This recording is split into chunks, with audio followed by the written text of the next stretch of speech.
parents had fiercely warned him not to play with matches, never to play with fire. He grinned back. "Who brought the burgers?"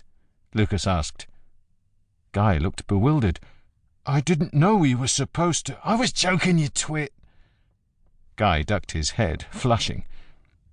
"A burger would be good." Harry tried to redeem Guy. "Or some sausages." Lucas sent Harry a withering look, but then he relented. "Yeah, we should have brought something. I'm hungry." "I'm starving," said Guy. "Me too," Harry agreed. "Let's go to my place," Lucas said. "There's loads of stuff from yesterday we can have." Lucas's parents had held a fundraising party on Sunday for some greenie group.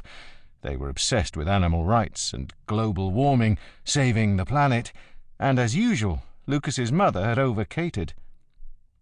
"Are there any chocolate brownies left?" asked Guy hopefully. "What about the cupcakes? They were really good."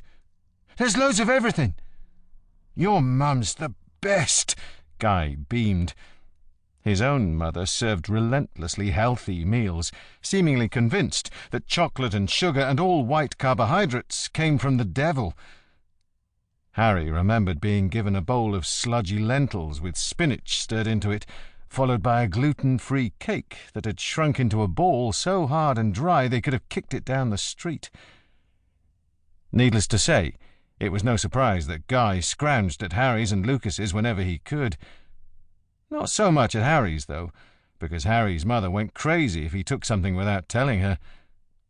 Lucas's mother didn't wear makeup and wore hippie clothes, but she gave them free rein. She was cool. They all lived in Weston, a suburb of Bath that Harry's mum said was tolerable, but which his dad liked, as he enjoyed walking the hilly pastures behind their house, filled with buttercups and cattle herds in summer, and frosty hillocks and frozen dung in winter. Each of the boys lived a quarter of a mile from the shops, and in a modern semi-detached house with an identical build and an identical view of the Folly, Beckford's Tower. But there the similarities ended. Lucas's home was colourful and chaotic, with animal hair clinging to sagging sofas and velvet Indian throws, the sound of chickens outside, the smell of dogs and dried herbs inside. Harry's home smelled of room freshener. Artificial flowers adorned every window, tea towels were lined perfectly on the oven handle, and carefully laid out coasters decorated every surface. Secretly, Harry thought Guy's home was the best, being kind of in between the two, but Guy's parents didn't approve of the group of boys, preferring their son to hang out with the kids from the big Georgian homes on Western Lane. "I don't want to be a snob," Harry had once overheard Guy's mother say, "but I want Guy to do better. Harry's okay, but Lucas is a really bad influence. And what about Lucas's parents? The less said, the better." Guy's mother was a doctor at the Bath Royal United Hospital, along with Harry's father.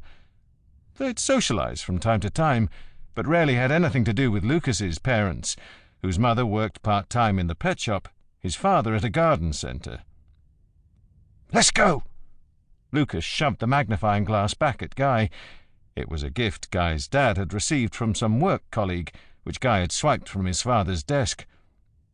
Guy stuffed it into his backpack. Lucas rose and stamped on the fire to put it out. Harry and Guy joined in to help. Then Lucas paused, his head turned to the barn door. Harry and Guy paused too. The sound of an engine. "Shit!" Lucas looked at Harry. Harry looked back, his stomach lurching. They weren't supposed to be on the farm. They were meant to be playing at home, but they'd quickly got bored of cycling the same streets, hanging around the same old recreation ground. They'd been banned from Highfield Farm ever since they'd accidentally let the spring calves out earlier in the year, forcing an impromptu roundup that had taken most of the afternoon. If their parents found out, they'd be grounded for the rest of summer. With the sound of the engine closing in, Harry wished he hadn't risen to Lucas's bait. "I dare you!"